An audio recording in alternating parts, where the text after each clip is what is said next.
And from now on, we'll do it for the next some less sessions. I think it will be around 4 or 5 sessions. Every Friday, 1 hour after we finish our teacher's course, I'm teaching the new short course for 6 weeks now that we began. It's kind of a pre-basic course. And this will also help me to teach in the teacher's course only half time, and the rest is on you. I will do also some kind of a move to bring all the teacher's course people. Some of you are listening more to the recordings to be present in the lessons. And I have some ideas. I will let you know. I think that some of you take it for granted. Yes, Robin, I would like to see you. I know that you're a married woman now, but maybe you can show us who you are. And we'll find out how to do it in a very nice way. I have some ideas and we'll talk about it, not now, because we have some guests listening. So, one moment. I got the cold a little bit, so you will have to see me. Hello, Carlos. Welcome. Hello, Annie. Welcome.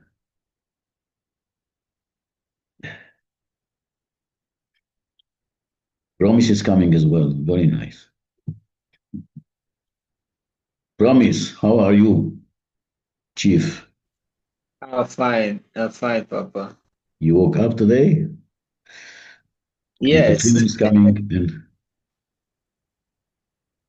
we have to sing to Petrina. Happy birthday to you. Happy birthday to you. Okay, I'm gonna sing that right now. Yes. Hi, Patrina, are you ready? All right. I'm gonna take a minute or two to sing birthday song for you. All right. 1, 2, go. Happy birthday to To you. you. Happy birthday to you. Happy birthday, happy birthday, happy birthday to you. Great. How old are you now? How young are you now? How young are you, Patrina? How young are you now? Amazing. This You is have a in beautiful voice. Thank you, Promise. I am getting younger every day. Thank you very much. great. What is the name of the language in Nigeria?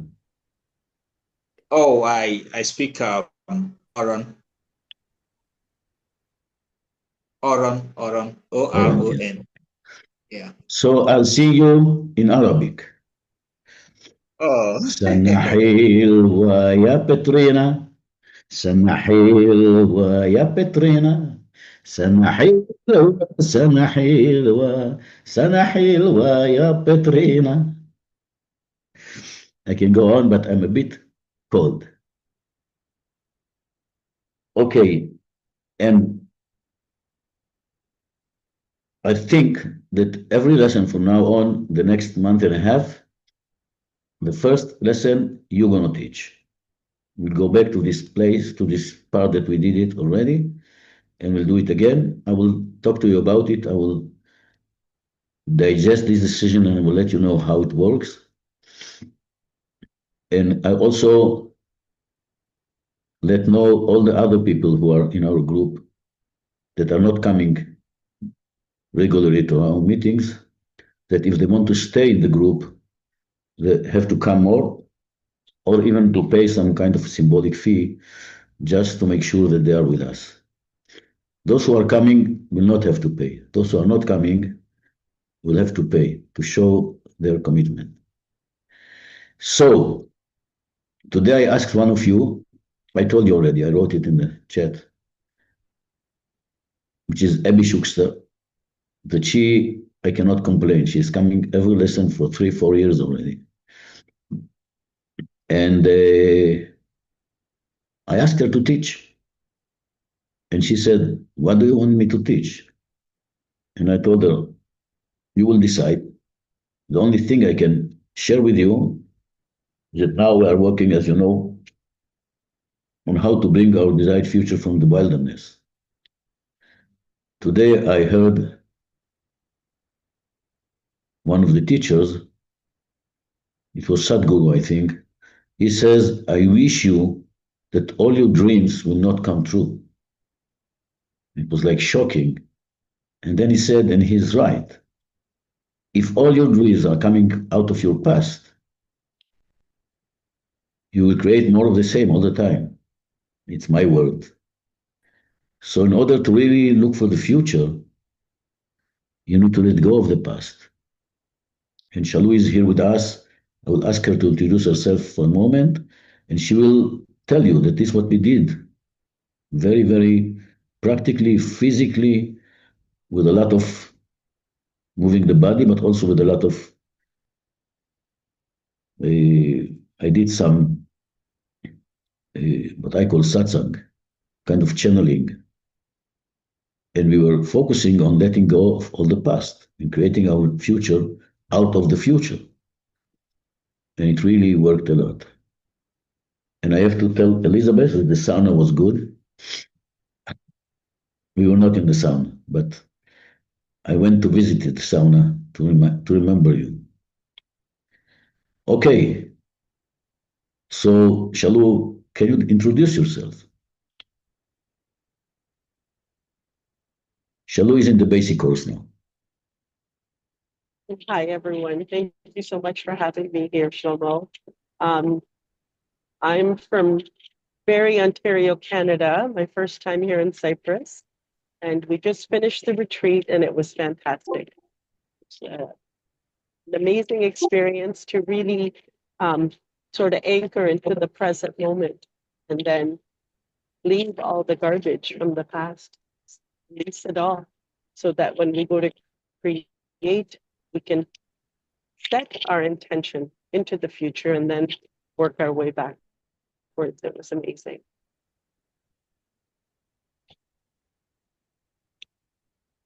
So thank you, Shalu. I told you can be part of us for this meeting, and I'm looking forward to seeing you in this teacher course in the future. Okay, Abby Shukster, the floor is yours. Bye-bye.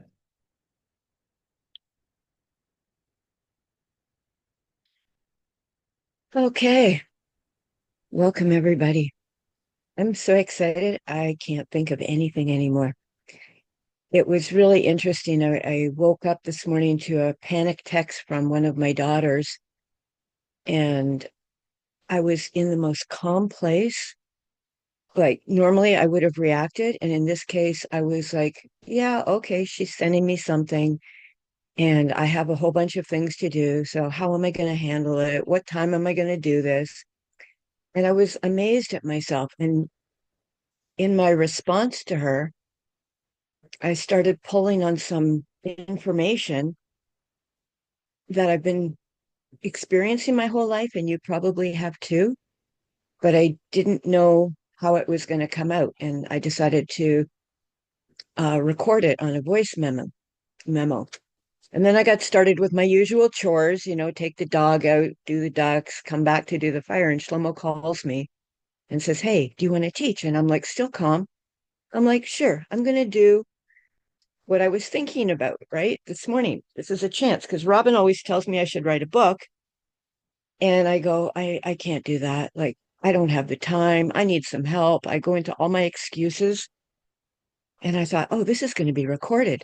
So I can teach you what I started working on this morning in response to my daughter.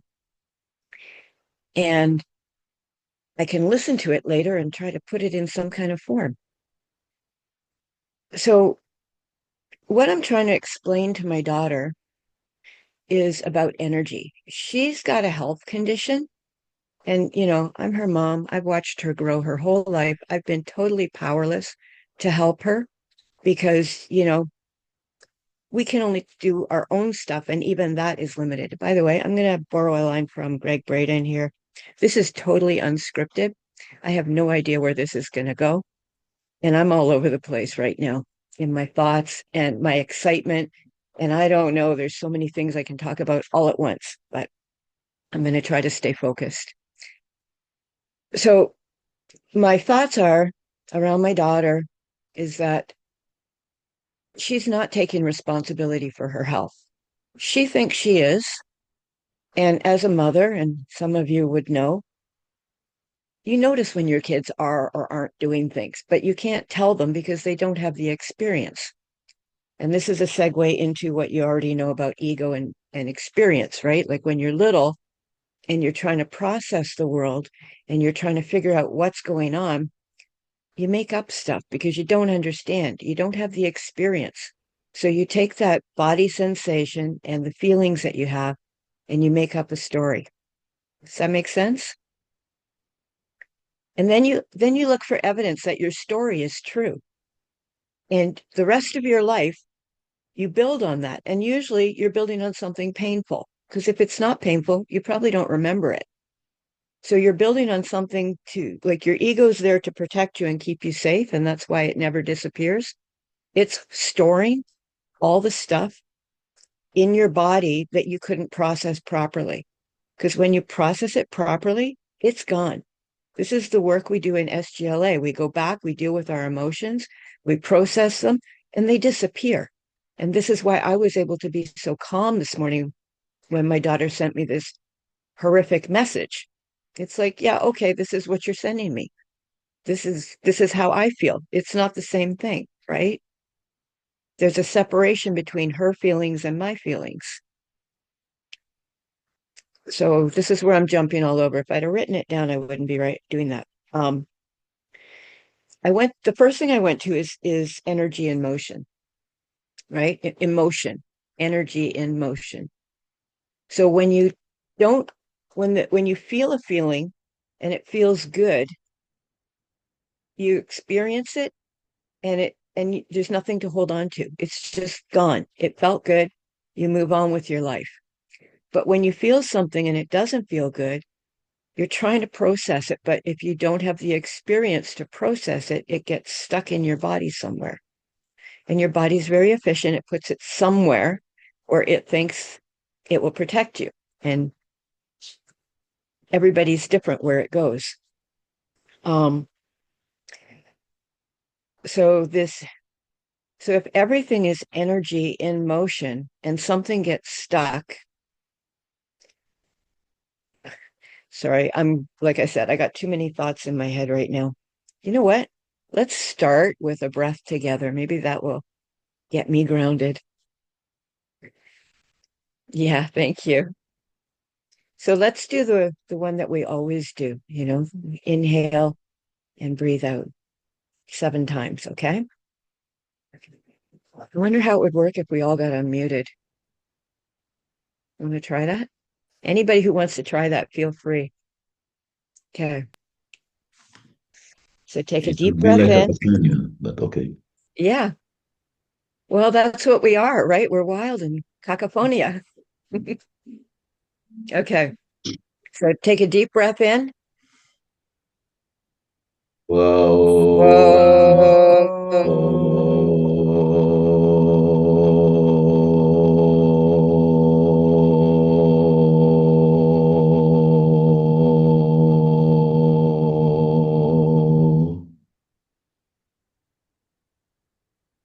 And again, and feel your feet on the ground.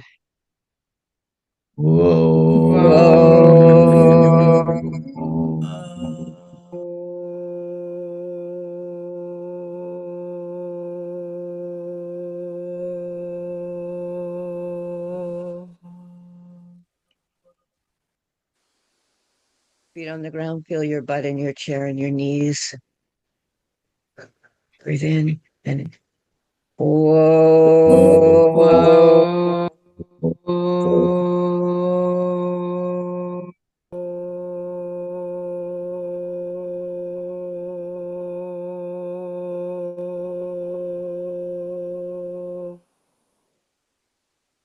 Thank you for joining in. And once again, this time, feel everything in your breathing. Feel your breath in your lungs.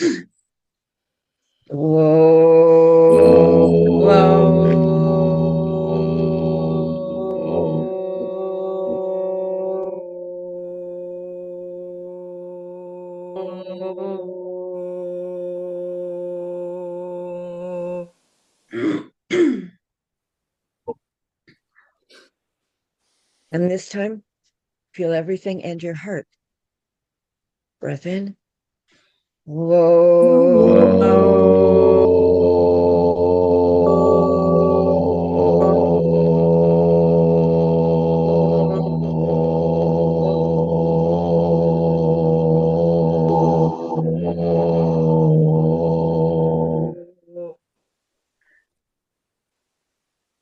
how you keep count, but okay. One more time, breathing in and feeling everything up to your throat or your pineal gland. In.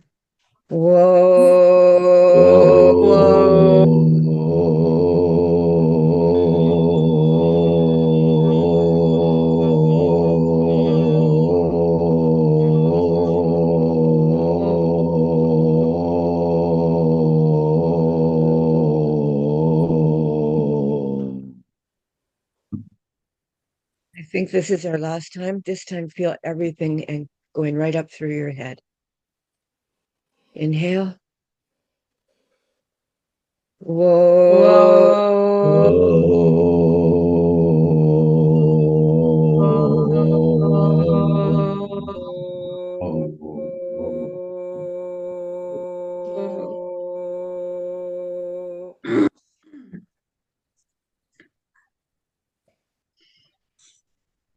I'm a little more grounded and I'm completely empty. This is where I usually listen. So now I'm going to talk. Um,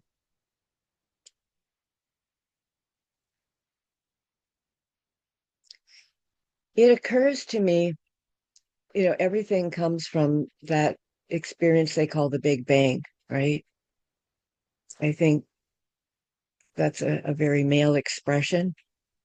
Um, I think we women can come up with a better expression. I had one this morning. I can't think of it now, but the big O, I don't know. Um, Everything is moving after that, and we create ourselves in that movement. So as we create ourselves in that movement and we keep expanding in our life, I don't think we really start to process our thinking and our emotion until we're a bit older. So do you also feel that like when you're younger, you don't really, you're just going and going and going and you're gathering experiences and you don't have a way of having any sense out of them, but you don't forget them, right? Elizabeth, were you going to say something?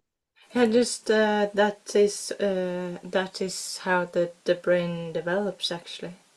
So the first 7 years is this, it's the primal senses, and then you have the emotional brain, and then later you get to the prefrontal cortex. So that's actually how it is. So. It's funny, because at the same time, you have the experiences that you feel, right? Because like you weren't taught that when you were little. That's something you learned as an adult. But I bet you have the experience of being little and trying to figure that out because you have that sensation. And, for a lot of people, myself especially, that causes a lot of confusion because you have the experiences and you talk to people and they tell you things, but it doesn't always resonate as being true. And we have a sense inside of ourselves of what is true. It's a knowing that we have. It's from the vibration that we come from the truth. Right? We're not separate from anything in the universe. We are part of everything that happened with that giant explosion. All it's doing is recycling everywhere. And we pick it up. So you may have the experience, and I know I'm jumping all over the place, but you may have the experience of looking at someone and knowing how they feel, or thinking of someone and even knowing how they're feeling wherever they are. Like as parents, you would know, or even as children, when you're scared about something that might be happening to somebody else and you have no way of contacting them, you can tap into a part of yourself and feel how they are to know if they're safe or not safe. And then you can calm your mind down. But your mind goes off in crazy places if you don't do that, right? If you don't tap into the truth. So I think that we're always looking for that truth, because from the time we're little, people say things to us that comes from their programming, their ego, their safety net, and they're trying to give us what they learned from generations of passed down trauma. And it doesn't make sense to us. And now we have a younger generation that's coming up that really doesn't understand what's going on because they didn't live through all the craziness that we did, and they're separate from our parents. And it's like interesting watching them, dealing with their technology and everything else they're dealing with. And they're so separate from a lot of the truth, and some of them are not. Do you notice that? Do you notice that, there's a whole generation of people coming online, especially, that are waking up and they're getting in touch with things, what we call new age or whatever like that, part of the Aquarius age. And it's really different from some of us who are older, who were really indoctrinated with the system of fear. They don't have that. They didn't go through, so many wars. I wish I'd have written something down. Does anybody have any questions about what I've said so far? And I can go into that deeper.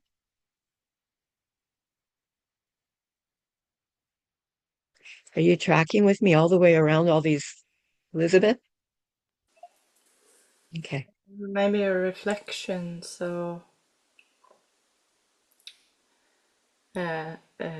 I went to a talk. Somebody was doing a talk on foster children and how to work with them to help them with their trauma. And they were describing what you're describing about the brain, and how when you don't actually understand what's going on, or don't really have a way of expressing it through the mind, then, or have people around you that can help you as a child, you will make some kind of story to make sense out of your world. And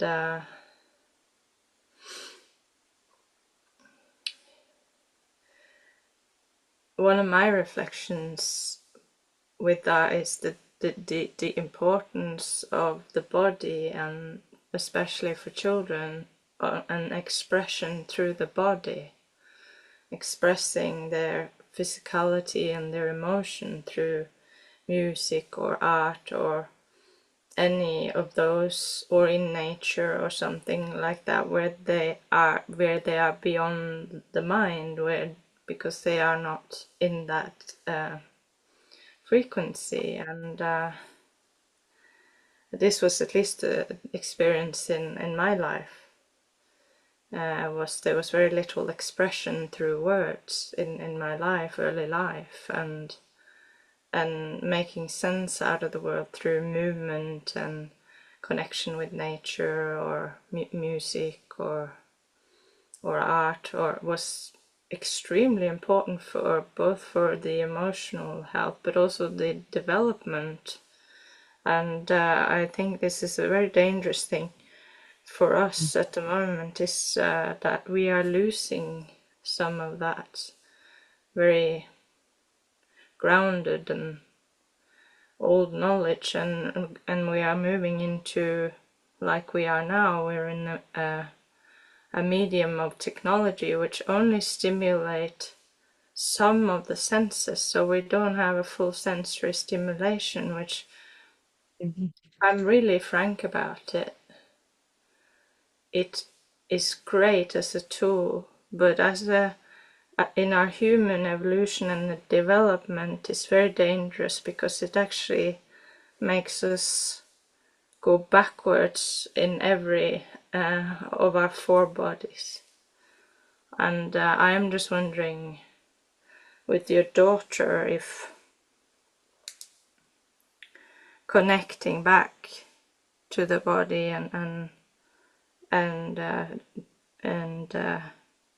connecting back to yourself and to the earth, then that's the natural trajectory, and to each other, for us to heal and turn devolution into evolution and life. This is what I am hearing anyway. Yeah, you said a lot of different things. Number one is the safety part that is missing for a lot of children. And Gabor Mate says that when a child doesn't feel safe, maybe their parents are arguing and they hear it and it makes them feel unsafe. They can't look at their parents and say, wow, they really don't know what they're doing. Like, there's no problem here. They can talk about this. The child can't do that. The child can't look at their parents and say, these people are not evolved enough to take care of me. They don't have their shit together, right? They can't do that because then their safety would be challenged. So rather than challenge their safety by looking at their parents and saying, these guys are not competent, they make the problem about them. I must be the problem. And that's the first lie, or one of the first lies we tell ourselves, is there's something wrong with us. And there's not. But if we feel like there's something wrong with us and we start looking for safety, we're going to make everything wrong about us. And I guess the reason I mentioned my daughter is because she's my second daughter. And that's where I first started looking at emotions. I had been 3 years seeing a psychiatrist, a cousin of mine, because I had kicked out my ex-husband because he hit me. And I figured, he hits me today, he'll hit my daughter tomorrow. So, but being Jewish, you don't end a marriage. So I felt like there's something wrong with me. I have to figure out what's wrong with me. Why did I kick him out? Even though I think I had just cause. But I had no feelings. I had no thoughts. I had no connection with me. I had shut it down because what was coming to me all the time, I had nobody to talk to, no way to understand what I was experiencing. And it's not like I wouldn't see somebody once in a while, like on the street, that I'd see a light in their eyes and know somebody else in this world gets it, but I didn't talk to them. So I just was like this little bubble all by myself. But my second daughter, she started experiencing emotions, and it started for her survival, and it's a longer story. I'm going to skip it for now, but I noticed she was feeling something different that I didn't understand. And I asked my cousin, the psychiatrist, what is this? And he said, well, there's emotions. There's 4 basic emotions. And one of them was fear. And up until about a year and a month ago, my whole life was filled with fear. And I think it was in November 24, Isabel did a hypnosis with me, and I started to feel safe. And then life gives you more experiences.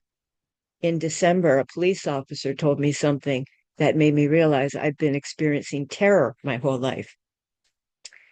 And when I realized that, I said, okay, well, I know that's what that is, and I don't have to do it anymore. So I put that aside and I started to feel safe. And that's when I started processing everything, using everything that we've been learning here in SGLA to go into my body and ask my body, what's going on here? This feeling doesn't fit into my 7-year plan, right? You know how you feel in 7 years when we do the future meditation? future imagery meditation, and there's that feeling, that body sense of who I am now, well, it doesn't fit. This thought that I have, this feeling that I have, it doesn't fit. So I go into my body and I look in my body and I go back and I go, where was the first time I felt that? And because we've done all this work, I'm able to go back and to feel that and to look at it and to process it. And bit by bit, I'm like, these feelings don't belong in me anymore, which is why this morning I was able to say, yeah, that's not me. That's my daughter. And I've done a lot of work in the last couple of months, separating myself from my attachment to my children. Because as a mother, I wanted to always make sure they were safe and didn't go through what I went through. And they go through what they go through, and I can't help them because they make up their own stories and they don't want to listen to me. And so, to your point, Elizabeth, they don't want to go back and deal with the fear and the trauma of their life. And I, even the ones who say, yes, Mom, I'll work with you, they don't. They tell me that I don't know what I'm talking about and they know better. And I go, okay. Right. And I let go. And that has been really hard for me to let go because that has been my identity since I've been born. And I saw my mother needed something from birth. And I looked after my mother. I've been a mother my whole life. And now I get to be me and I don't know what that looks like. Right. And I get to step out and start to experience and let go, thank my ego for contributing and keeping me safe. And I know it will always be there for me. And I know I always have to thank it and look at, is it telling me anything of value right now? Or is it just regurgitating something from the past that I need to let go of in order to be present?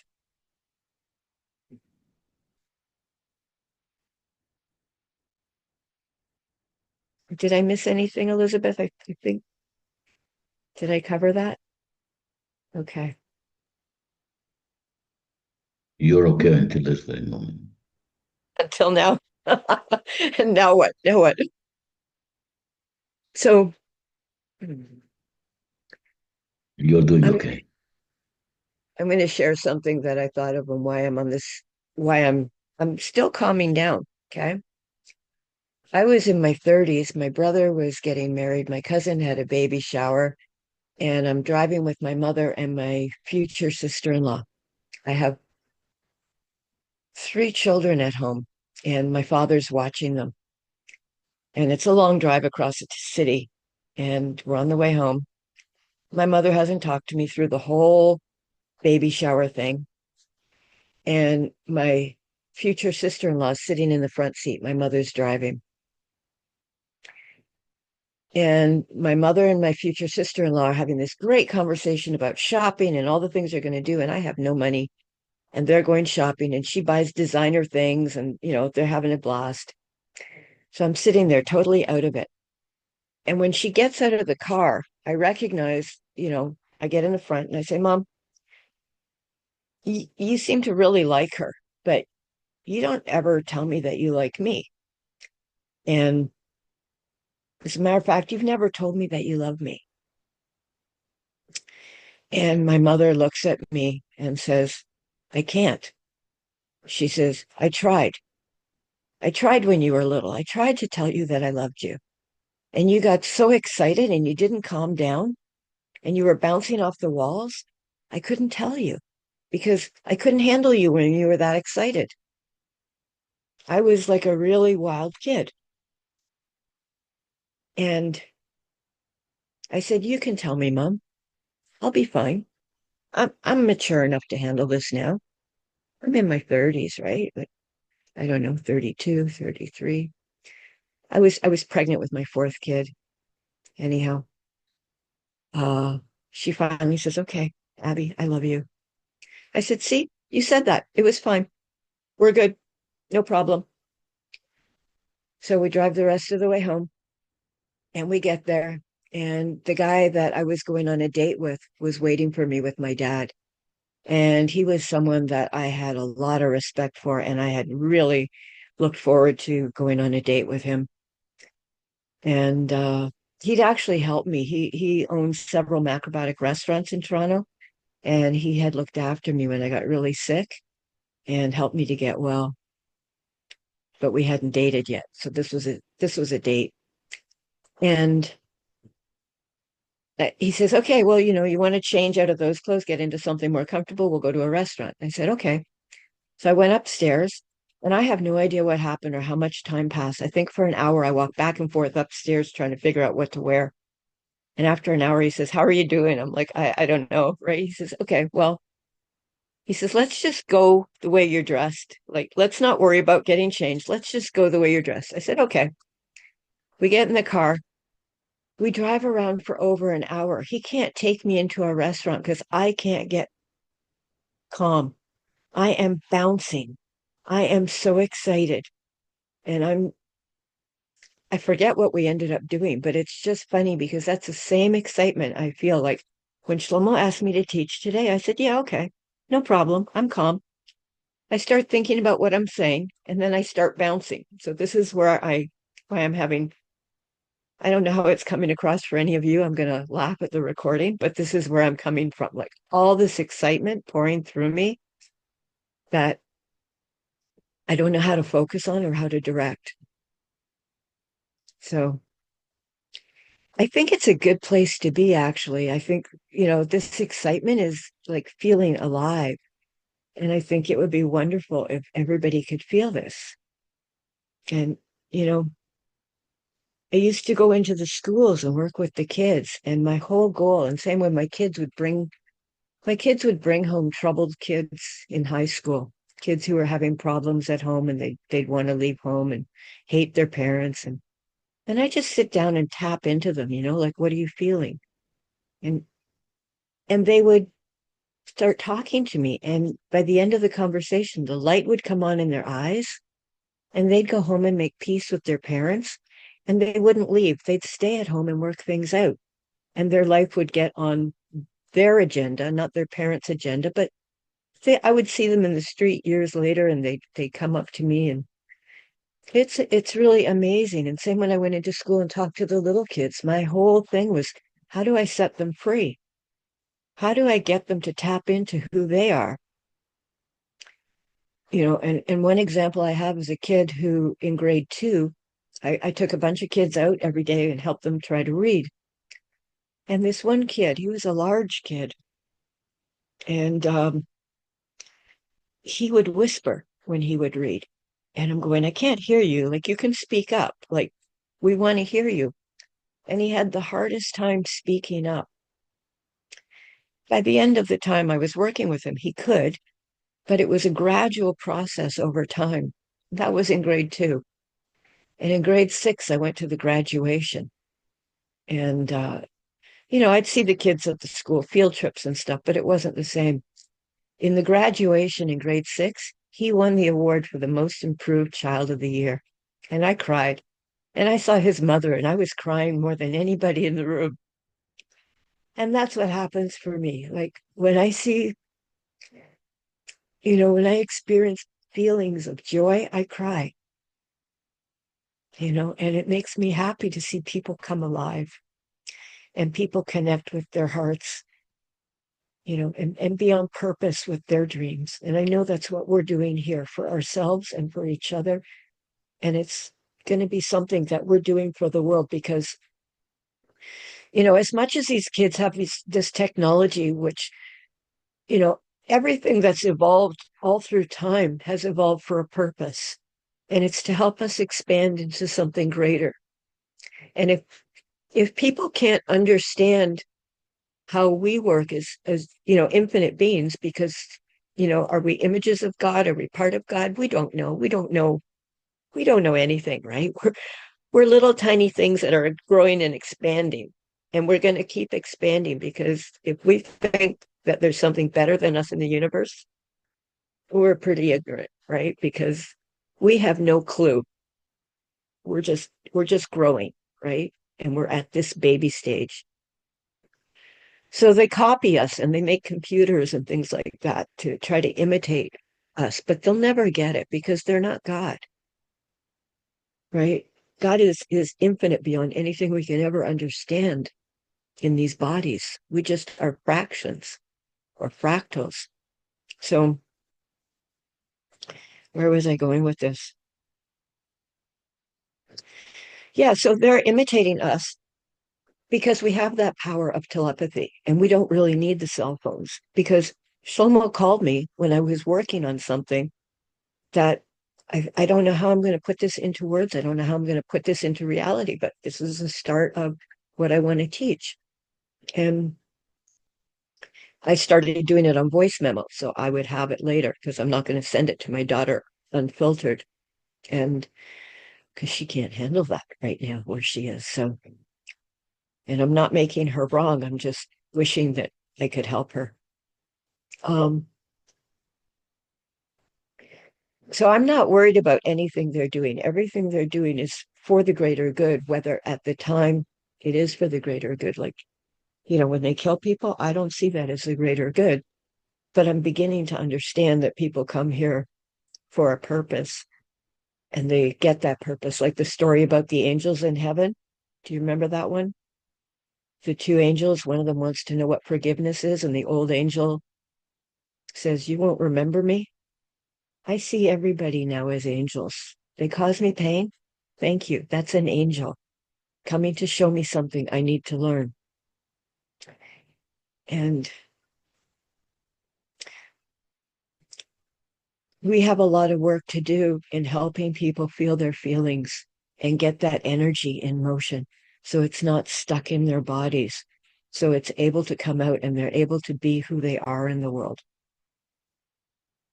Because they all came here for a reason and they all have garbage piled on them, just like I did. Other people's garbage, other people's egos trying to keep me safe, trying to protect me. And I see it's all for the greater good, and I connect into the ancestors that are also trying to help us and are there for us. And I'm counting more on the ancestors every day. My daughter, by the way, is Native. They talk all the time about ancestors.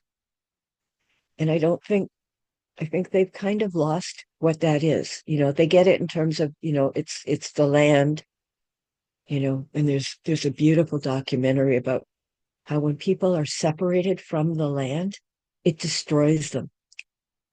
We all, from where we grow, the land that we're in, we connect with that and that teaches us and that nurtures us and that supports us. And when we get connected from that, we start to lose who we are.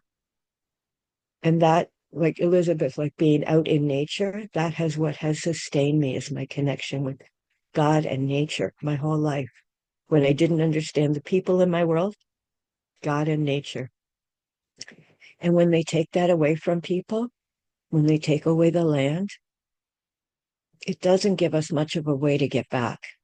But what we're doing here in SGLA, connecting with our feeling because we are nature, we have a way of getting everything back and teaching it to future generations so that they don't lose it.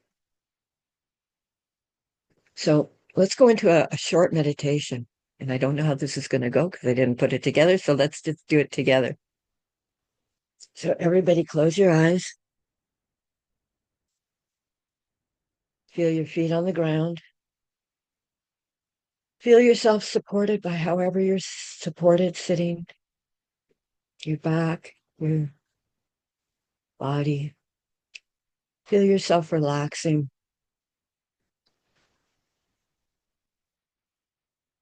Feel your head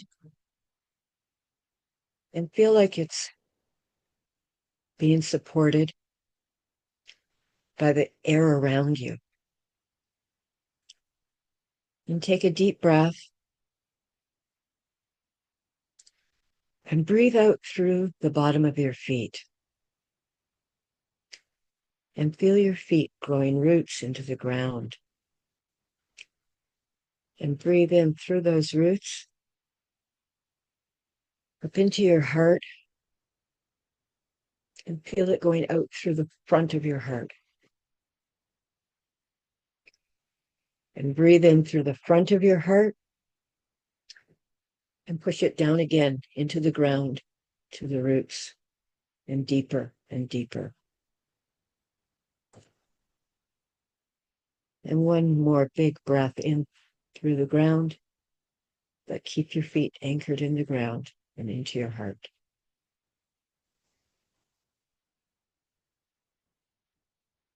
Now let's imagine that we're by the water.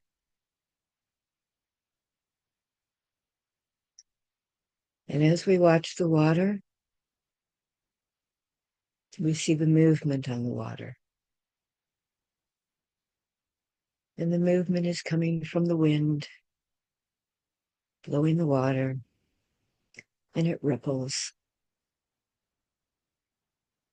And the ripples reflect the light. And we're watching the movement of wind and water and light. And we can feel that motion in your body. And if you want to rock a little bit where you're sitting, feel free to rock with the movement of the air, the wind, the water, the light, your body moving. We're part of this movement of life. It started with your conception, your perfect conception of two cells coming together, egg and a sperm, joining in an electric moment that was felt all through the universe. You have arrived. And in this warm, safe space where all of your needs are going to be met, they're already being met. You have everything you need. You're bringing your soul into this world, this physical world, and you're creating your body.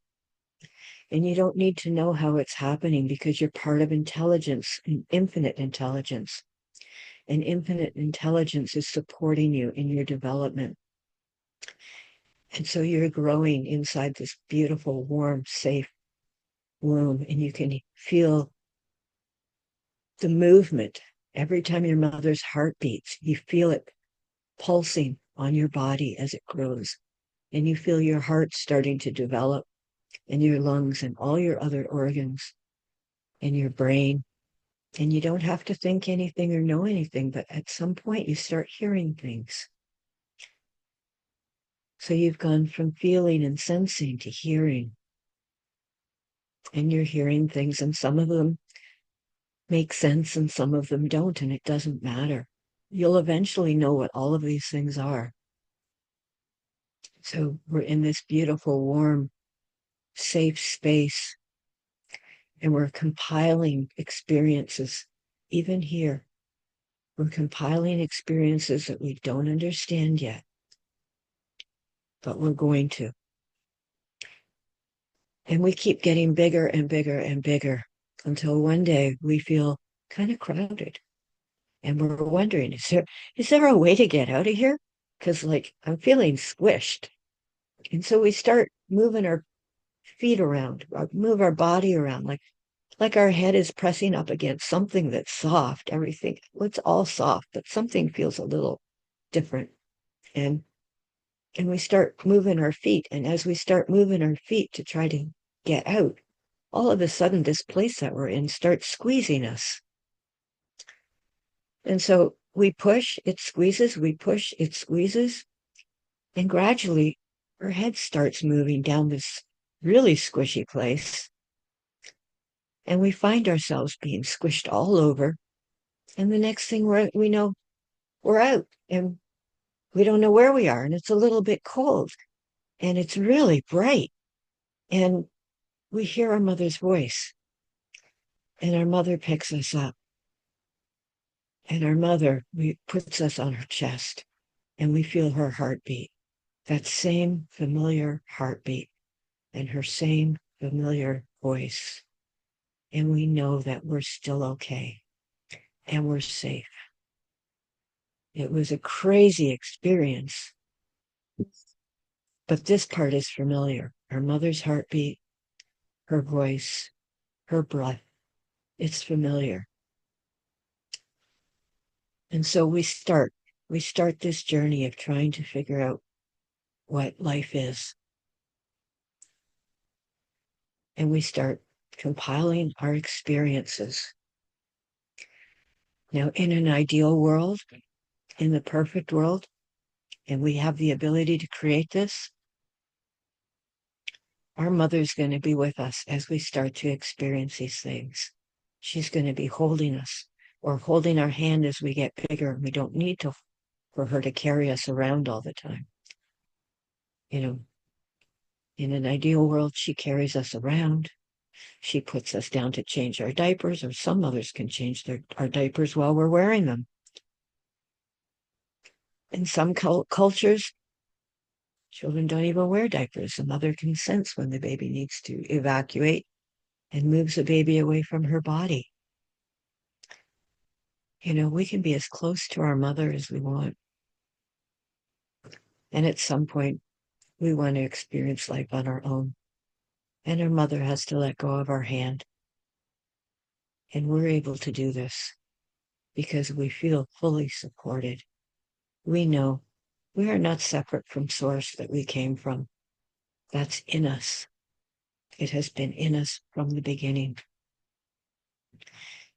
And our mother, we were in her body, and she loves us more than she can ever express. That love will never die. No matter what experiences you go through or your mother goes through, that love is there. And we know we are loved. And when we start life like this, how can we help but succeed? We are infinite beings coming from an infinite source into a physical world to have experiences that we can't have when we're infinite beings. And we have all the power it takes to be able to understand these experiences and share them with others so others can make sense of their world.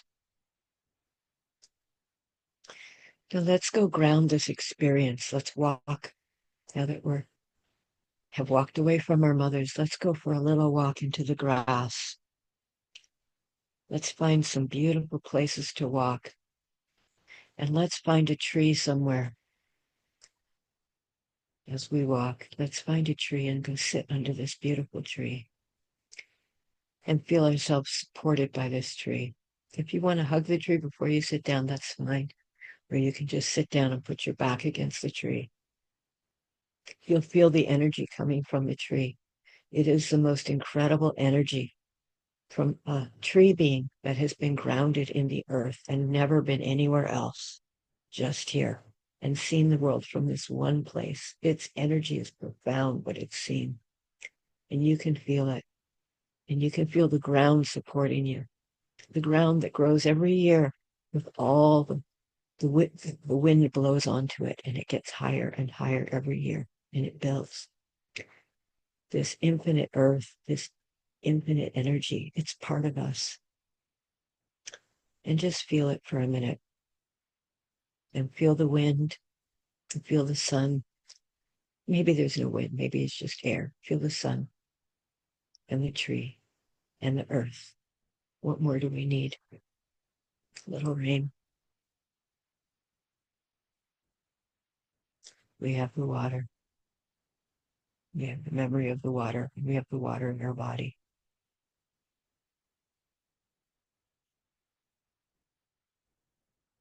Take a deep breath.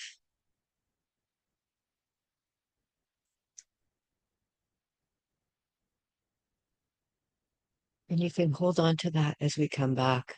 Hold on to that feeling of groundedness.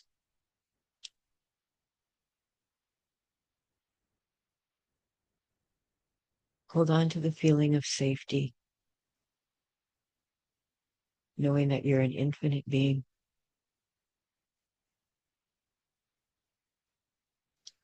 Knowing anything you want, you just need to ask.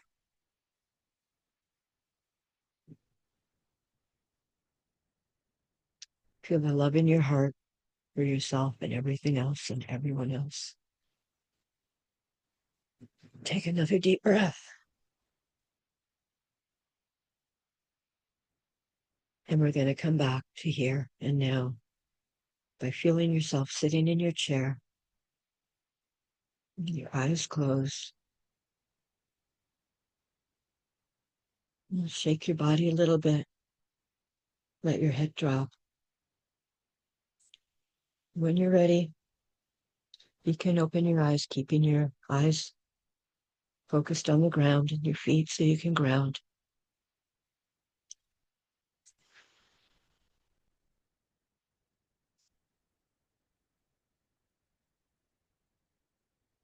Then take a couple seconds and come back.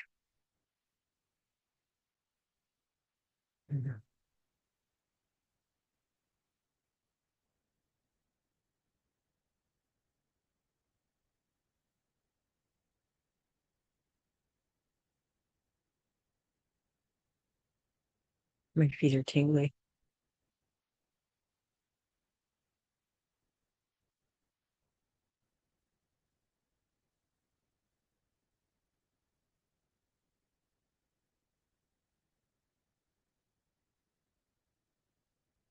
Does anybody have anything they want to express?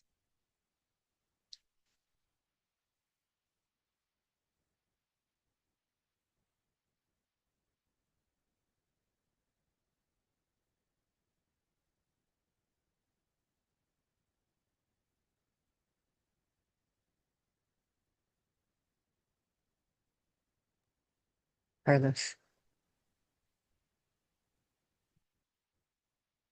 Thank you. Thank you for a marvelous meditation. When you speak with Okay. your daughter, I remember some moments in my life where I was fear when I was young. These memories are not I don't have, and I remember these feelings of fear. These memories, these things are in my heart. And when I do meditation, I can feel this disappear or release these fears. And thank you for Thank your you. meditation, Abby. I love you. Thank you. I love you too.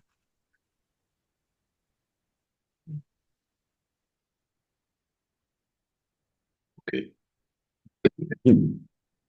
Katrina, you. did you want to say something? Yeah, Okay. I just wanted to say that was very, very beautiful. I love the meditation, and you shared some very important, in my mind, some very important elements. For me as a mother, one of my biggest challenges has been letting go of my children and allowing them to be on their own path. And I kind of have a mantra of they're living their own life. They have their experiences they need to have. They will wake up as they experience life. I did the best I could as a parent. And yeah, I went through a period where, oh, I should have done this, I should have done that. I wish I'd done this, I wish I'd done that. But I did the best I could, and now also to allow them to be, and if they want my opinion, they'll ask me, and not to just be, because, I think it was Jesus who said a man is not without honor save in his own country. And I've thought about that a lot, and I realized that with my children, they don't necessarily value what I say. Somebody else can say the exact same thing that I say, and they'll listen, and it'll be like, oh wow. And it's sort of like, I tried to tell you that before, but you didn't want to hear it from me. So thank Yeah. you. And the Gabor Mate, as children, we have to survive, and that's where the disconnect happens, because we want to please our parents. They're our survival, and also just the journey from fear to love, is thank you. It just triggered a lot within me. So thank you. Yeah, and you said that thing about Gabor Mate better than I did. Thank you. And when I was a kid, and my mother was trying her best with me, that thing from Cahill Gibran about your children are not your children, their life flowing through you, and something like that. And that's what I keep telling myself when my kids don't listen, when they don't want to listen. Yes. Okay, Abby, thank you very, very much. I will give you some tips, but not now. Okay. I will just say that when you're excited and all over the place, first of all, it's very good that you share it with us. So we know.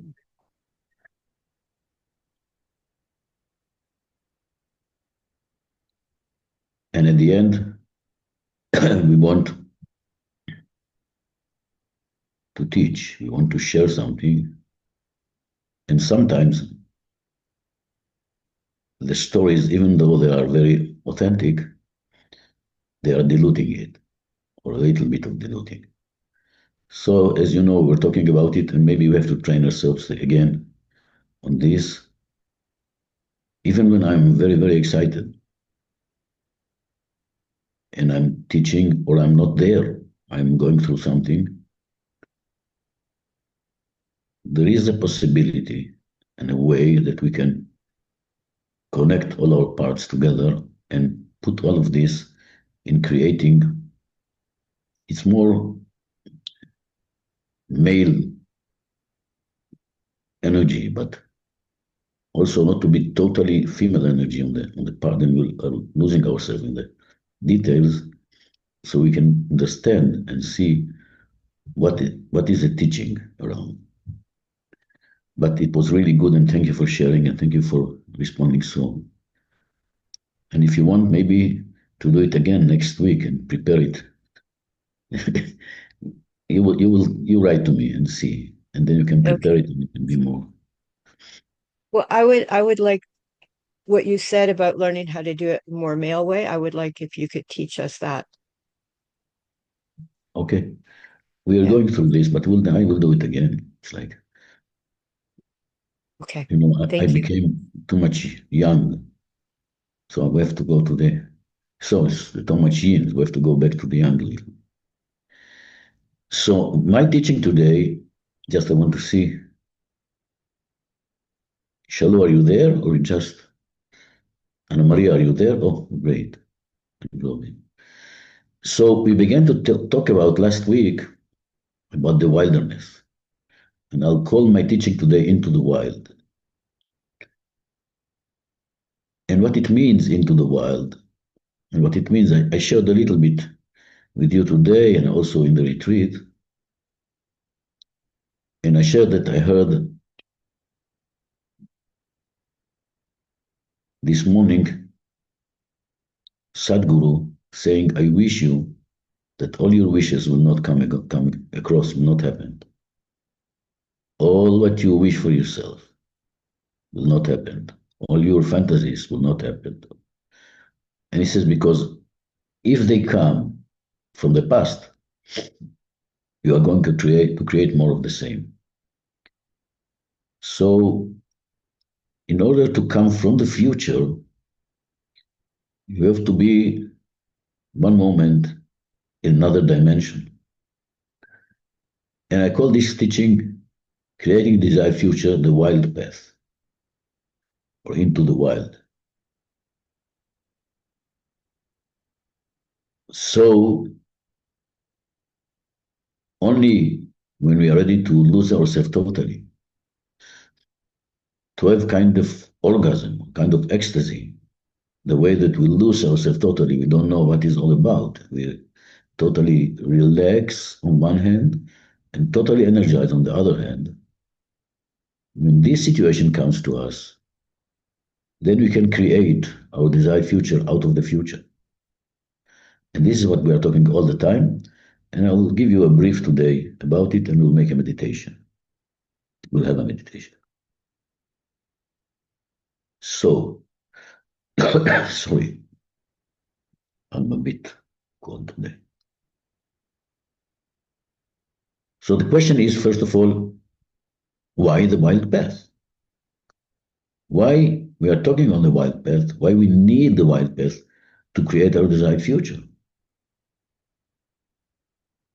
So the future is not created by imitating what is known. Because if you go again to what is known, go again to the stories, you create always, all the time, more of the same. It is created by stepping into the wilderness.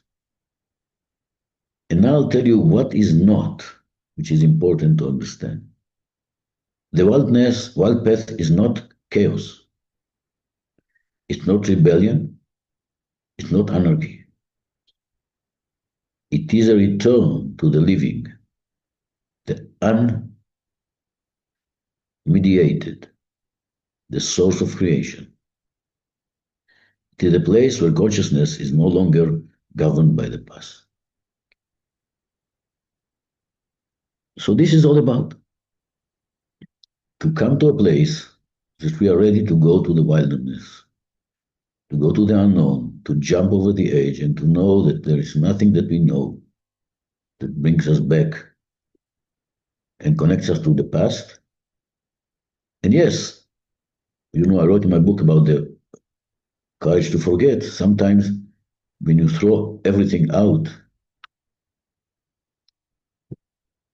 and you're ready to forget everything, sometimes an all knowledge comes to you. Sometimes an all understanding comes to you. But it always has a flavor of the future. It's always differently. The moment I'm ready to let go of all what I know, the knowledge may come back, but it comes with another way of thinking. It comes with a fragrance. It comes with something that is beyond what I used to know and understand. Especially when we talk about the body. As you know, in the last years, I'm doing a lot the meditation that when you come back to your new body, I did it also in the retreat. When you come back to your new body, maybe after a while you'll touch your nose and your nose will look like the same it was before.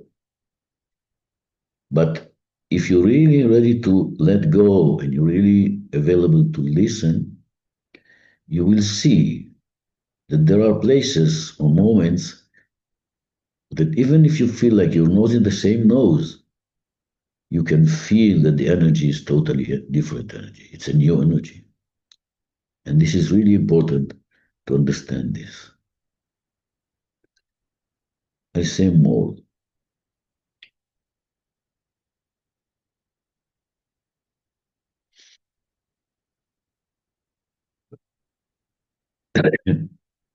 So I'll just say something that I said before. The problem is that most people do not create the future. Even though I'm teaching many people, thousands of people since COVID, and many people around the world think they're creating the future. The facts are they are not. Because if you react to the past, if you say to yourself, this is what I have now, I want to have something else. At that very moment, it's a reaction for what is happening. It's not a new creation. And then, unfortunately, as you already know, we operate from the trauma, triggers, and the memories.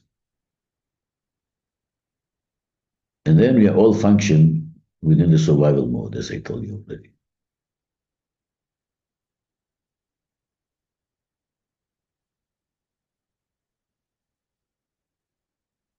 And we look into our brain, we can feel easily if our brain is coming out of preservation or innovation. And then we have to understand that the limbic system seeks safety. The prefrontal cortex can imagine the future, but only when it is not flooded with fear. This is the reason when I was teaching meditation years ago, and also my friends were teaching Zen meditation, they say to you, be in the present moment, don't be in the past, don't be in the future. And as I said already before, the moment they said, don't look for the future, it came just out of fear that when we look to the future, we look to something that We are afraid of the future. We look on the bad news that will happen to us. We look at what really not good will happen, and then we look for the future and we get anxious. So we have to understand, to look for the future is not functioning from the survival mode. And then we can transform or ask our limbic system not to go to the safety part. And how to go beyond fear. There are many, many ways to teach how to go beyond fear. But first we have to understand, for this lesson at least, that when it comes out of fear, it stops us. We have to be totally, totally ready to go beyond the fear. To see the fear, to see it totally, and then not to be governed by the fear. And this is where the wild path is entering our life. So as you know,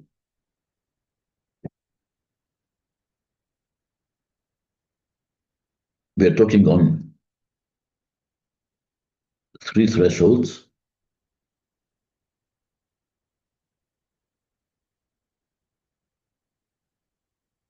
So we are not talking about who I was, like in my story. We are talking about who you are, who I am. And more than that, we are talking about who I choose to become.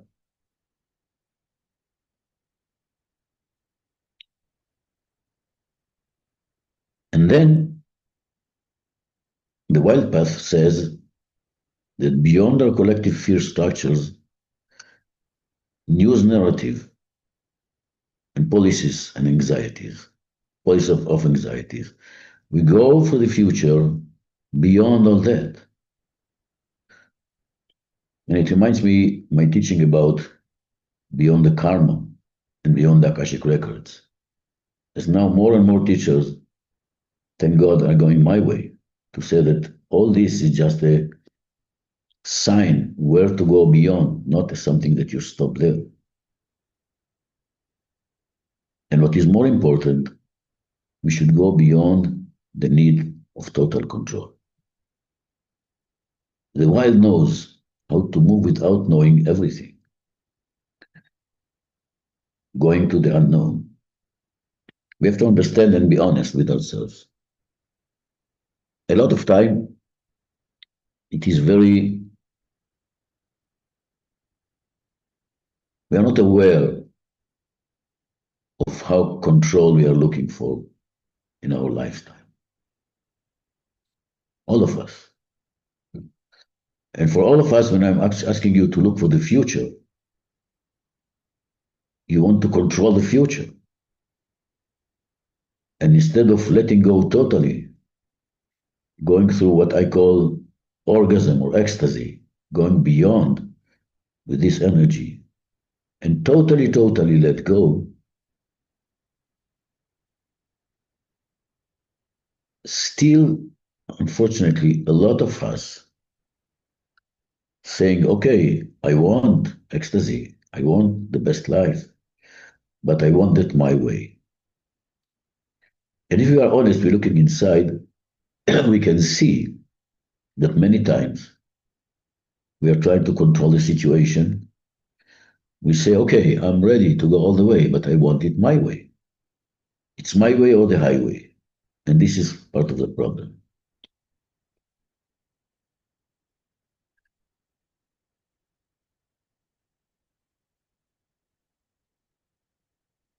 And the mind is canny, you have to understand. And this is, at the end of the day, an endless work.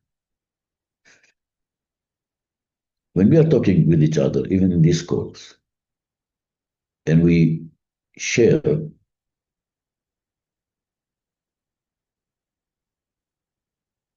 I'll give you a more sexy example. I will not ask you who have had an orgasm last week or last month. It will be a bit too intimate.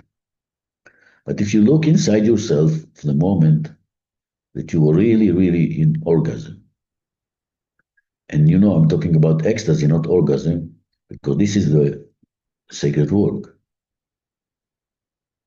The moment you are, let's say that you are in total ecstasy and you are not connected to the one, and you are totally in love and everything is okay, like let's look at this picture.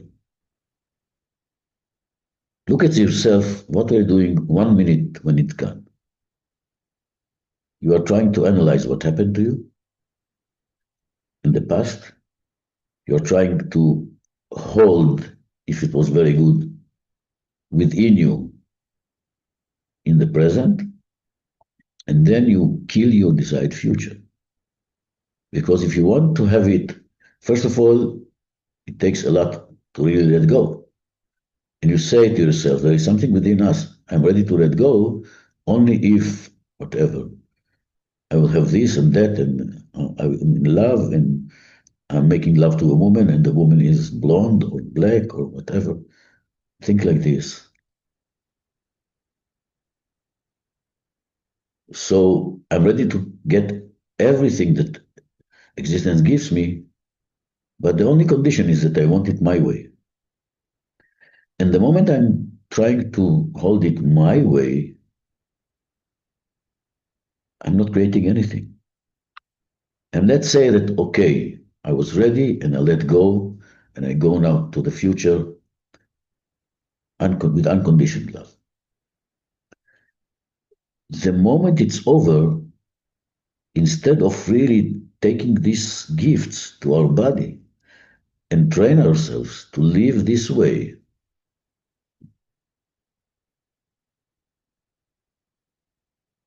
I'm trying to fix it and bring it into the squares I have in my mind.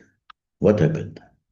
Is it goes to the pleasure squares, to these squares? It is right or wrong. It is black or white. It is pink or whatever, or red or whatever it is. I'm trying to analyze it all the time. And our mind is canny. So the moment I'm analyzing it, at that moment I'm killing it. And the work we are doing all the time is to learn how to really let go. And also what you said, Abby, about the children, and myself, I'm going through things like this, in my life.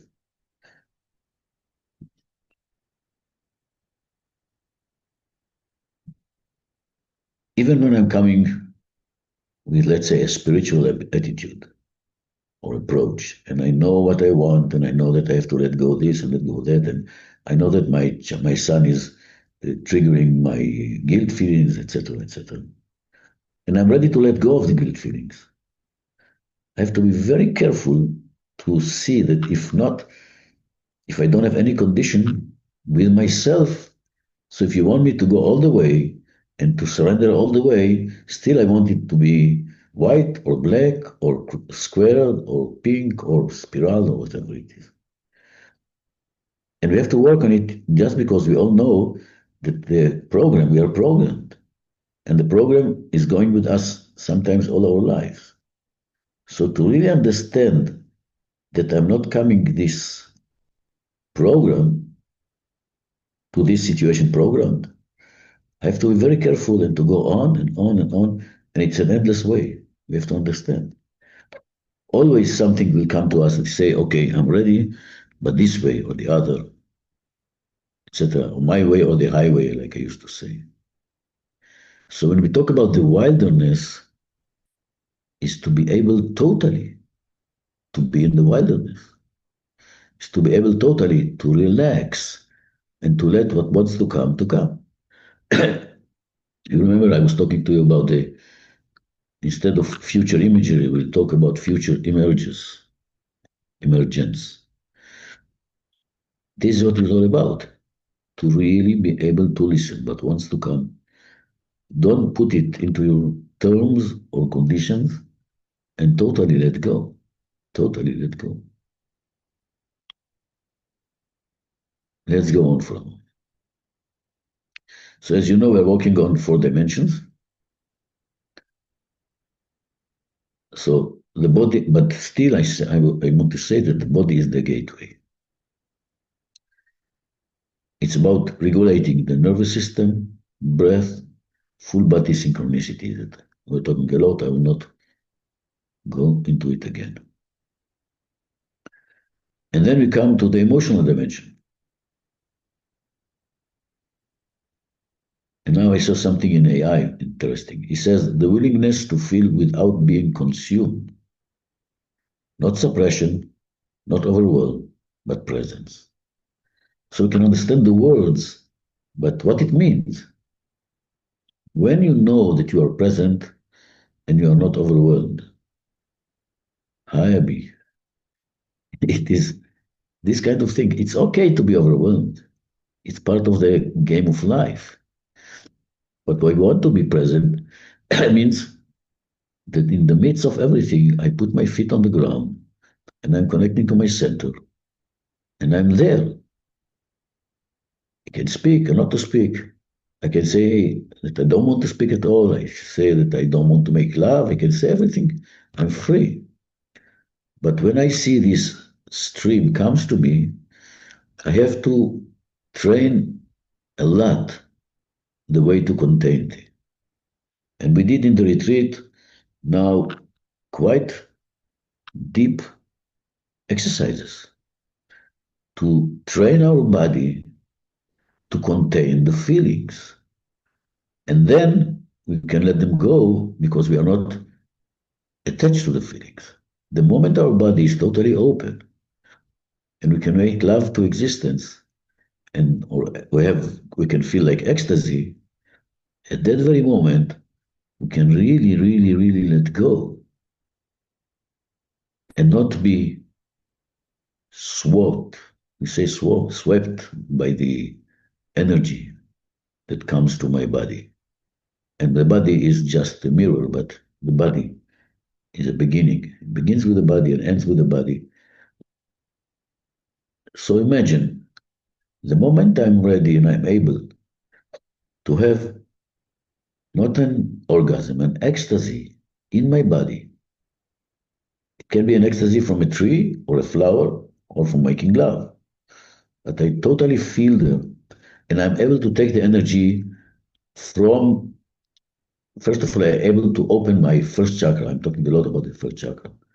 Totally first chakra to contain all the power that comes into my body, all the pleasure that comes, and to know that this is my birthright. At that very moment, I'm ready to let go and create something to digest, I would say, to contain totally and connect to the ground these energies. I say it many times, it's like a pyramid. If you want to go high, you have to have a a bigger basis. And we are working on the basis. And the moment the basis is wide enough and strong enough, and maybe connected to the ground enough, not maybe, connect to the ground enough, then we can fly high. Then we can explore high. Then we can have more pleasure. We can have more everything else, which is our birthright. And then we are not like a bamboo shoots or bamboos. Like we go to the right and to the left and to the right and to the left, and we go with the wind. And it sounds like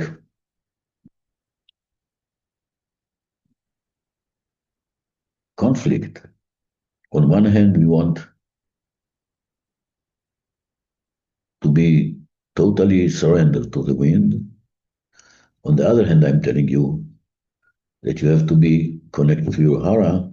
You're able to contain this energy. So both answers are right. On one hand, as I said before, in order to create your desired future, you have to go to the wilderness. Because only if you let go totally, then you will see something new that wasn't with you before. I wrote it in my book about the courage to forget. This is the first thing to do. And then it is our responsibility to bring into our body our desired future, to really look inside, to really see what wants to come, and to really surrender to it and create it in our bodies. So this is about the emotions and the body. But if we go forward, we can see also the mental image. And what was amazing for me to see that when I created future imagery, it's not my creation. I was talking a lot about future imagery. It was in the last century. But I was sure that this is what we need, and I didn't know why. So badly, I would say. So when I bring it to the mental dimension, and I look at the researchers and the physical effect of future imagery, we have now proof, there are researchers there, that we are creating neuroplasticity within our brain. The brain doesn't fully distinguish between focused imagination and life experience. Future patterns can give to imprint now. So if I'll ask all of you now, please go to your refrigerator in your mind eyes and open the refrigerator and take something you want to take. You can see your refrigerator. If you see it, raise your hands. All of us. In a blink of an eye, less than a second, we are here going to our refrigerator, to our kitchen. We don't need to walk, we don't need to dress, we don't need to do anything, we're just there. So this is our gift. They say, I don't know, that the animals doesn't have this gift. But the mental dimension means that we can live experience even when they are not real. It's also dangerous, as you know, but this is what I want to talk about. So the moment we live this experience, doesn't matter if we are there physically or not. It is happening. It is happening. It is happening.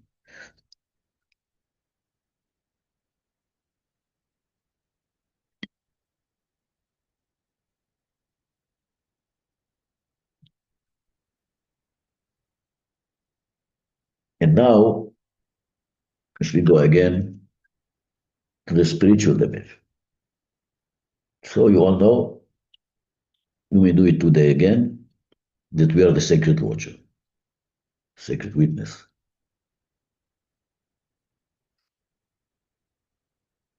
And I want to say something about it. That we are always in the space beyond the story. And I was talking in the retreat to people from the retreat. Don't be captive of the story. But the space beyond the story is a real space. Listen to it, it's a big one. You can imagine, you can tell your story and be addicted to your story and tell it again and again, and you're addicted to your traumas and all this. Physically, when you go beyond the dimension of the stories, you are somewhere else. Physically, you are somewhere else. Because your imagination is very, very powerful. And the moment you let go of your stories, at that very moment, you are living in another space. When I'm teaching you to meet your future self and then to become your future self, it's not just, words. When you go all the way, you are there. You are there. It's like I look at, I don't know, Annie, for example, and I know that Annie knows, maybe she knew it before she was my student, but the moment you are in your future self, you are somebody else in a blink of an eye.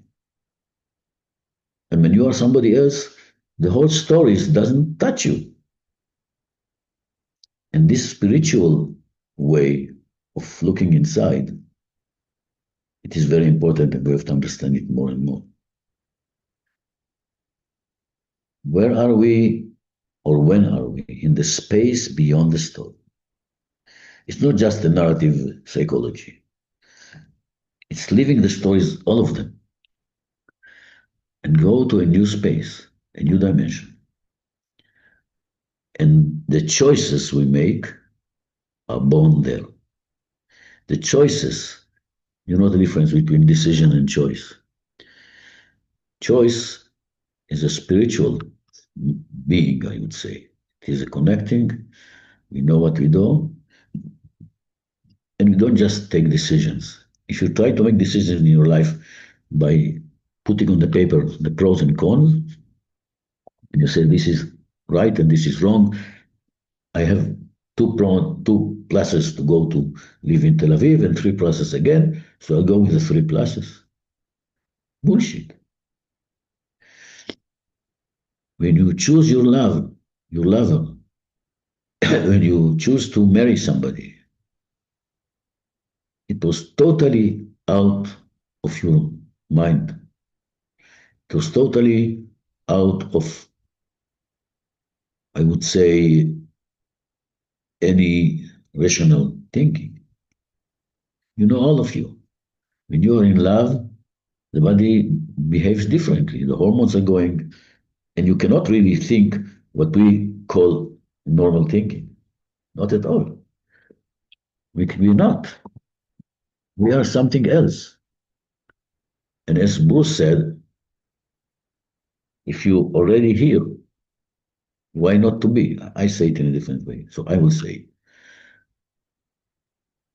he wrote a book on heaven, you know, the Garden of Eden. The essence of the Garden of Eden is that you don't think. It was before you ate the tree of knowledge, which is our curse. So the moment you are in the Garden of Eden, at that very moment, you are in another space. And I used to say, and I say it again and again today, physically, your hands are different. The cells in your hands are different. The cells in your nose, the cells in your organs is different. The cells in your belly are different. Physically. So it's not about, we are talking about, you know, the mental, the emotional, the physical, and the spiritual. It's beyond all that. It's beyond all that. It is a new journey to another space, to look inside yourself and to create your desired future, moment to moment to moment to moment, moment to moment to moment. And it is about opening yourself to get the energy, opening your body totally, more and surrendering. The more you surrender, the more you're going to stay more time and more, don't want to say addicted, but more part of your desired future.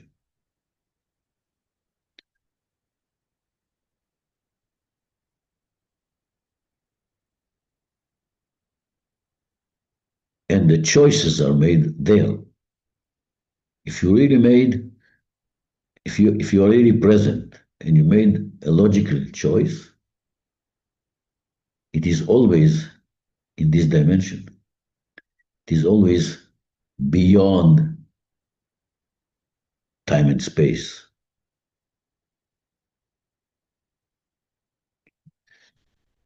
So this is the reason I choose the word wild. Because when we are creating our future, we require the courage to make mistakes. If we want to go beyond fear, we have to know that we need the courage of making mistakes. Because the fear comes when we are afraid of making mistakes. And when we don't want to feel again this pain that we had in our past, or whatever it is comes to us, the past, then we are stuck. So wilderness means go beyond the current, beyond the fear, go get the courage to make mistakes. And then you have to create or feel the willingness to lose your old identity. And we all say, yes, I don't need it. We go through the meditation, we say, now we go to a new place, etc., etc., etc. But we have to be honest with ourselves. Sometimes we are still stuck. 1%, 2%, 10%, or 20%, we are still living our last life, our past life, and we are not aware, or we are less aware that we are still stuck there. and we cannot create our desired future. Identity, we were born and we were taught that our identity is very important. We have to keep our identity. So as you know already, I think this is bullshit. We don't have an identity anyway, like we don't have any good name, but we are captive of living our good name. How, Elizabeth? And when we are trying to have this, we are captive of the public opinion, then we live our life free and happy. So we have to be able to make mistakes, take the courage to make mistakes, the willingness to lose our old identity, and the readiness to stand in uncertainty, which we have to understand. We never have any kind of certainty in this lifetime. We cannot control it. And whatever comes to us, we have always to be open to say yes, and look to the sky and say yes, and scream yes to the sky, and say, yes, I'm ready. I'm ready. Whatever will come, I'm ready. And if it's a new love, and I have to pay price for this new love, I'm ready. If it is whatever comes to us, this is us. So the culture teaches us compliance, wilderness teaches us creation. And I was talking a lot about creation, but this is the way I love to be. When you're in the wilderness, everything is created, sometimes not by you. Nature creates. If you go to I don't know, to the forest, to the wild forest in Africa, and you're there, and lions can come, and tigresses can come, and elephants can come, and you can fall in a hole in the ground or whatever it is. And if you have to go to the other side and you don't have any other way to go, you will be very creative to save your life, to find a way to go from more. So wilderness teaches us creation. I can talk a lot about this part, but we don't have much time.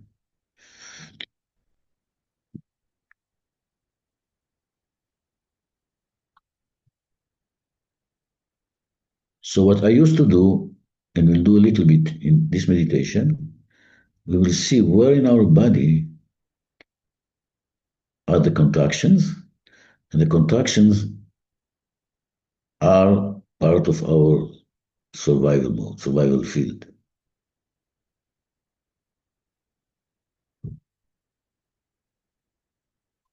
And we have to know, pay attention, if we are managed by the fear or by love, which is amazing understanding.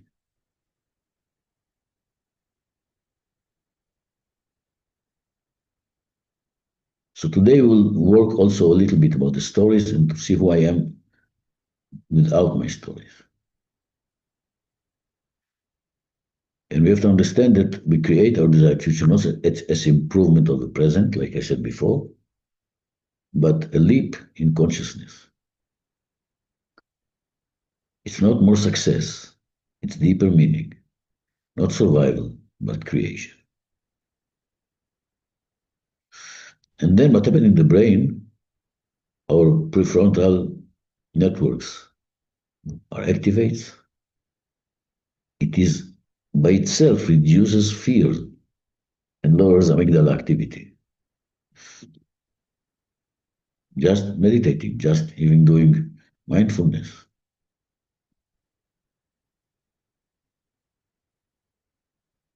And yes, and consistent practice, to do it all the time again and again, increases neural flexibility, what we call neuroplasticity.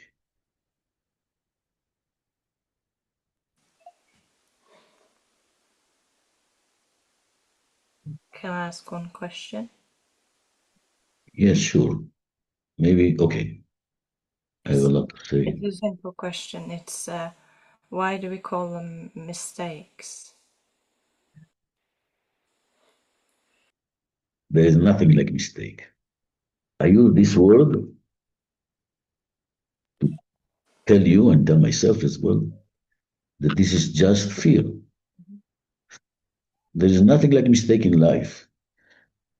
I was teaching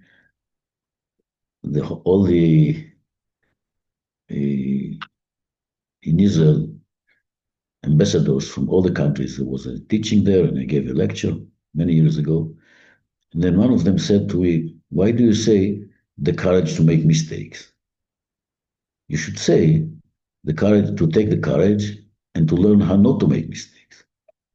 And then maybe I will not make mistakes." I said to him, no, you're going to make mistakes. You have to take the courage to make mistakes. And mistake is only a word. If you are in the desert and you choose right or left, nothing is not a mistake.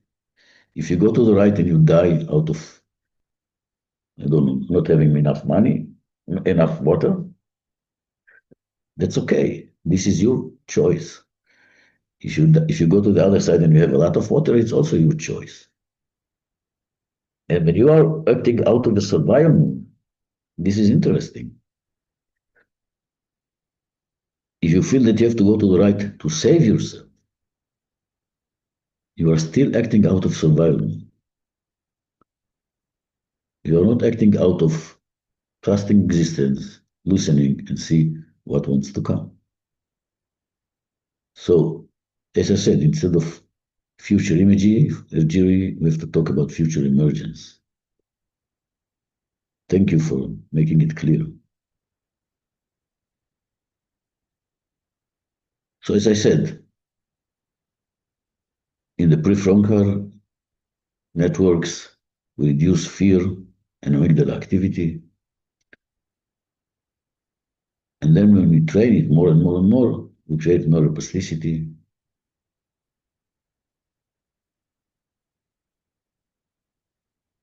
But we have to understand that in this situation, we may have deep emotional engagement. We may feel the fear, we may feel the pain, but it's still the wilderness. Something very important to share, wilderness is not violence. It is untamed authenticity, that's right. It is truth that has not been softened, like a river that finds its way. But it's not violent. So at the end of the day, if you trust totally existence, like being in water, the water will find a way. And we have to understand that we have to be able to totally surrender and melt ourselves in this way. So now let's finish this talk and go to meditation. But I want to say that a leader, a wild leader, and we are all wild leaders. Some of us are more, some of us are less. Doesn't act from reactivity, doesn't rely on collective fear, creates a conscious field around himself. Holds a vision not dependent on circumstances. Future intelligence requires a wild heart.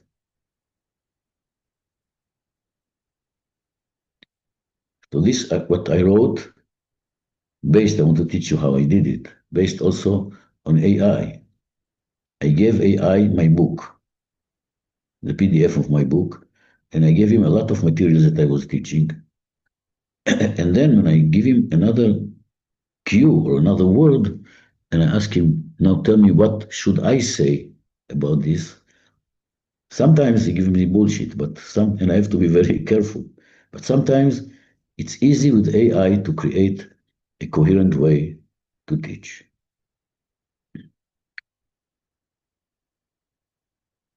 And I want to say something because in this lesson we had both. We had Abby and myself. I don't say that one way to teach is better than the other. Not at all. Even if you come from the story of your life, but you share it authentically, and you share it from your heart, we can learn a lot. But sometimes when we want to really bring something clear And to make it easy to understand, we should also go to this way of putting things in order, easy to understand. And I don't have an answer what is better, what is worst. All what I know, sometimes I teach, I close my eyes in the meditation for sure, and I do what needed to be done. And sometimes I look how it looks formally with words. But this is not right and this is not wrong, and the opposite. Like they say that in the war, it doesn't matter who is right. What does matter is who is left. So this is the thing that we are sharing today. And René now said something totally new. I didn't get from you. He said in the chat, look at the chat. It says that René says, I am love, you are love, we are love. I can understand this. How are you today? Okay, my English friends. Let's put our feet on the ground. Let's take a deep breath. And let go. Relax your shoulder. Relax your jaws. Relax your face. Go over all your body and imagine you can relax each and every cell in your body. So you can see all the cells in your little finger. You can see all the cells in your right elbow. Whatever comes to you, you can focus on this, imagine the cells, and imagine that each and every cell is now relaxing. And all of a sudden, when you do like this, you feel in your body this feeling of that says, everything is okay. Everything is okay. Everything is okay. And I want you to focus on your neck. A lot of tension comes in our neck. And when you say everything is okay, you relax your shoulders and you bring them far away from your ears. Take a deep breath and say, everything is okay. You feel. Everything is okay. You feel the relaxation of all the muscles. Everything is okay. Everything is okay. Everything is okay. Everything is okay. Yes. Very.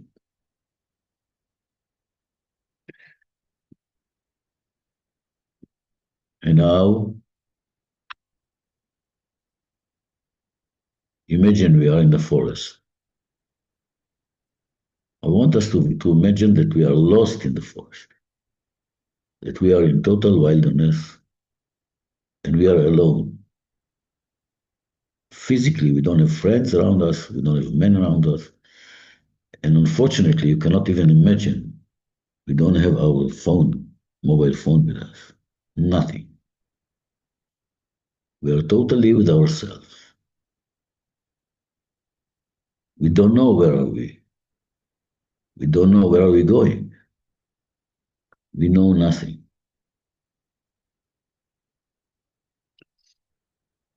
We know nothing. So we don't have any other choice. We have to trust the universe. We have to trust Mama Gaia. We have to trust the wilderness. And all of a sudden we come to an edge and we are ready to jump over the edge. And now take a deep breath, 1, 2, 3, and jump. And you are falling down. You know who you are. You don't know who you are. You don't know where are you going. And you jump totally to the unknown.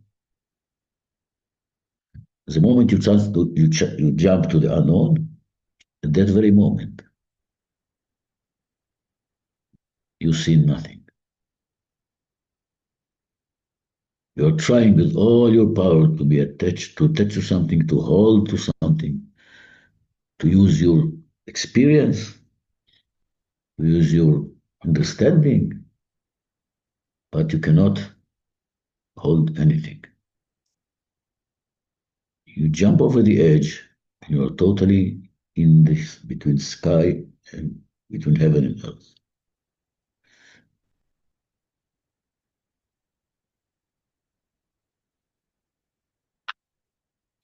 Yes, very good. So when we are in the wilderness, we don't know where are we. We know nothing.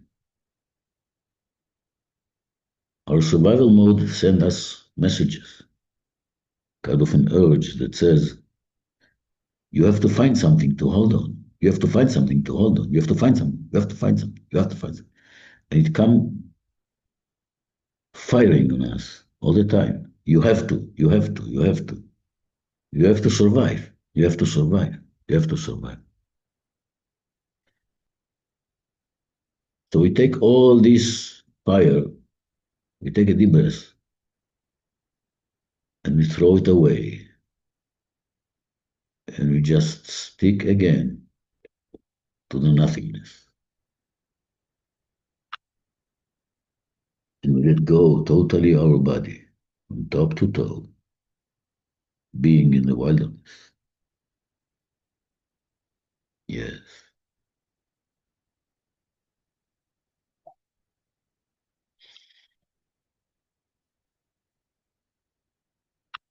I want you to be there for a moment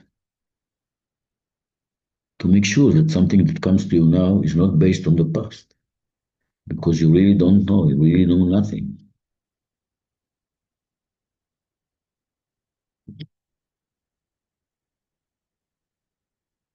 Yes.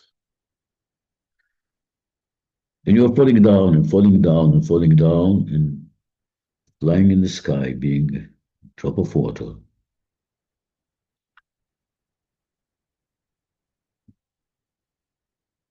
Jumping into the nothingness. And if thoughts are coming to you, let them go. And for a moment, go beyond. Go beyond. And all of a sudden, from the wilderness, you see a huge light come from the ground. And you want to take this light into your body. You imagine it and you take it in, and you take it in, and you take it in. You're still only a drop of water, but you take so much light in that you become more and more and more like human being. And at that very moment, as you know, from the wilderness, we are going to wear our new body. So imagine this wild forest. You are a drop of water and you see a body that is coming from the future, lying on the ground, that has nothing to do with your old body, something new, totally new. And you go there and you wear your new body like a new dress. And you make a choice from this place that you are ready to come back to the place you were sitting before. And from the wilderness, we bring the unknown, we bring the new path, the wild path of future imagery, the wild path of SGLA, and you bring it in your body, and you have it in each and every cell of your body. And at that very moment, you come back to your body, and you are going down, down, connecting your feet on the ground, creating roots to the center of the earth, connecting heaven and earth, and you are coming back to the place you were sitting before. 1, 2, 3, 4, 5, 6. It's not the place you were sitting before. It is a new place. 7, 8, 9. Let go of your head, look at the ground. When you look at the ground, slowly, slowly, you open your eyes. And slowly, slowly, you look at the ground, and when you're ready, you can raise your eyes and look at the screen. Please, all of you, be on camera and just write in the chat, what do you feel right here, right now? Hello, my dear friends. How was it for you? Go wild, go wild.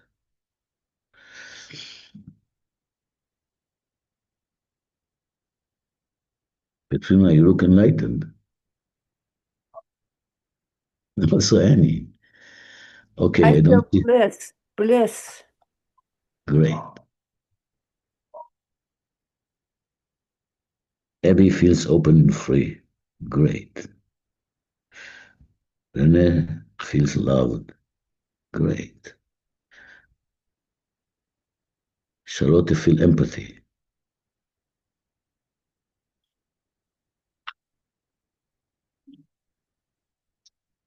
Yanni will be right back.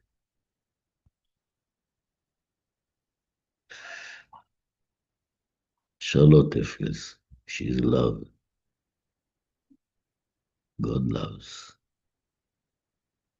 Abby feels open and free. I said it already.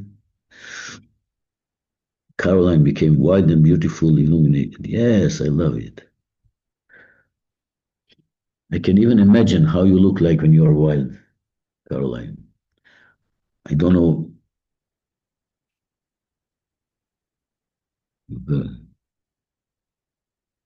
Carlos is happy and peace. Yanni feel connected to the Mother Earth. Yes. Promise, relieved and peaceful. Very good.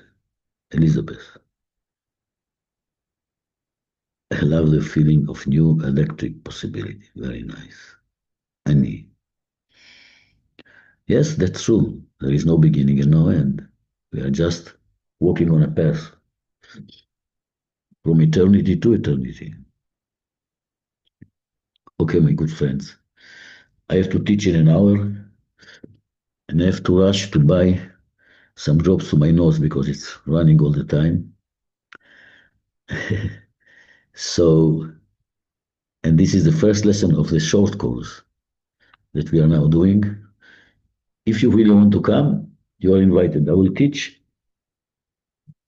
actually like the beginning of basic course, but more intense lessons. It will be only 1 hour, 1 hour and a half, and then I'm going to do it. So who is going to teach the first hour next lesson? Raise your hands. You can teach whatever you want, but I want you to listen to the last 3, 4 recordings to know where are we now on the page. Okay? I don't see all your hands. Maybe I cannot see good, or maybe you are shy. I think Petrina, it will be you, because you have a birthday. So next week you will teach the first hour. You're invited to do it, and we are all yours. Okay? Happy birthday. Now I see on my screen that the students for the next course are coming already, so I have to go. Thank you all. I love you all. Bye bye.